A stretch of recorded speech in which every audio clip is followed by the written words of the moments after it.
بسم الله الرحمن الرحیم. ګرانو کتونکو امید ساتم چې ټیک ټاک به یلب خان شیرپو یم. کیمرامین راسره یاسر خان دی او څنګ کې مې ناسته هغه مورکۍ ده چې په زړه ښه دردېدلې ده. 3 زلمي بچي یې چې کوم دی نن نه څو کاله مخکې هم په دغه شان رمضان المبارک کې ویشتې شوي. هر کال الحمدلله دغه کور ته موږ راځو. یو وجي صاحب را سره دغه کور سپانسر کړو خو پته نه لګېدې پرې به دا مور ایره وي.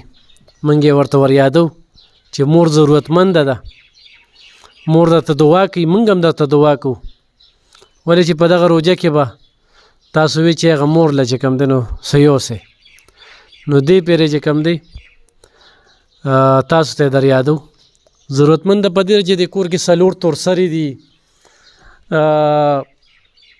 8 ماشومان دي، خوراک له خولي دي، بیا چې کوم دی نو 4 پولیس والا دي. عرفان الله خان سره د خدای په خو کې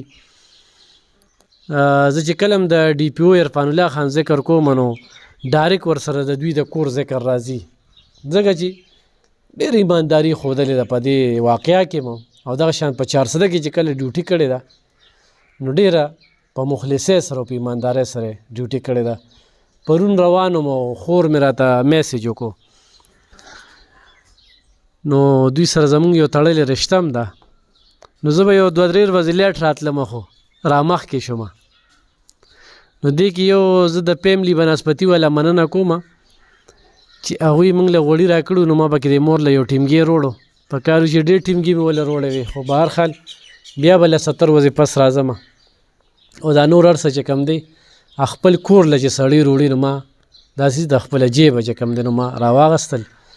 او انشاءالله خدای به وس راکړي. ولې د الله سره تجارت دی. دې مور یو خبره ماته یادېږي، دا زما بچو ورکړې ده نو د هغه ورکړه واپس کېږي. دا خبره زه خلکو ته کوم، دا مونږ ورکړه انشاءالله دې په خدای به خدای پاک راکړي. بله به راشو دې ماشومانو له به نور ډېر څه روړو. مورې په خیر څنګه یې؟ ژوند څنګه تېرېږي مورې؟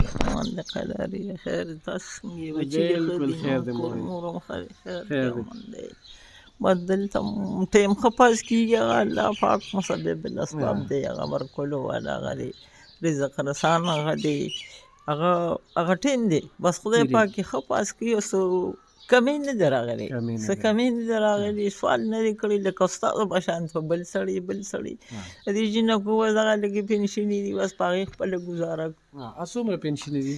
مړه 10,000 روپۍ دي. خو ډېر پنشن ته دا خو ځوانانو که نه، ځوانانو لکه عمر ډېر تېر شي پنشن زیات شي، رقم زیات شي که نه.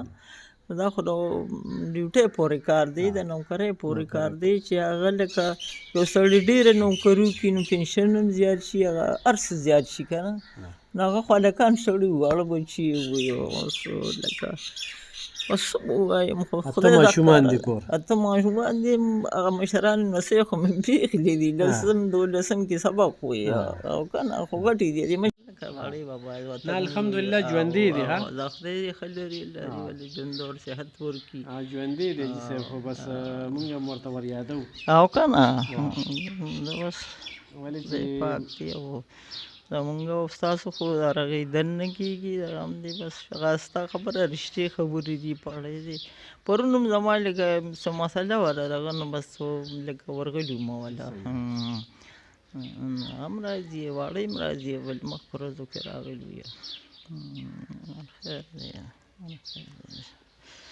کتونکو دغه مور چې کومه ده د علیجان کلي واقعه چې کله ذکر کېږي نو د دې مور ذکر راځي.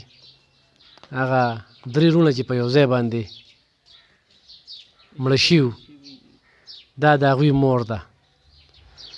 دې مور ته تورسرې پاتې شوې، دې مور ته واړه نوسي ښکلي تنکي ماشومان.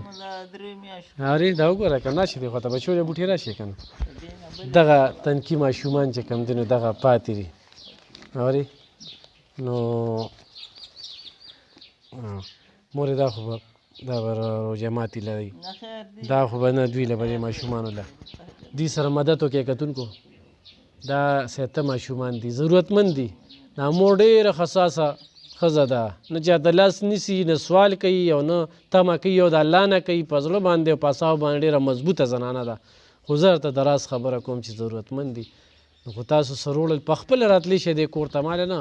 او مونږ خو د ویډیو خبره ده، ګوره د مونږ نن سودا وروړله پیملی بنسپتي راله یو ډبې او نور هم چې کوم دی دغه راته ووي چې په خپله هم وروړي دي خو چا وروړو نو هغه شان خبره هم کوله چې هغه پلانکي راله دا راکړو ما دا ورکړل. نه ما سره احساس و د دې کور او ما چې زه بل ځای ته وړل کوم لاول به دې کور ته وړم او خدای به را دې په بدله کې راکوي. نو خدای دې زمونږ دغه راتګ قبول کړي. د جمعې مبارکه ورځ ده او مونځ ته لږ وخت پاتې دی او مونږ به ځو مونځ له خو د مور سره هم پکې دا ملاقات ډېر ضروري غوښتل تاسو سره هم شریکو ضرور یې مددګار شه. ډېره مننه.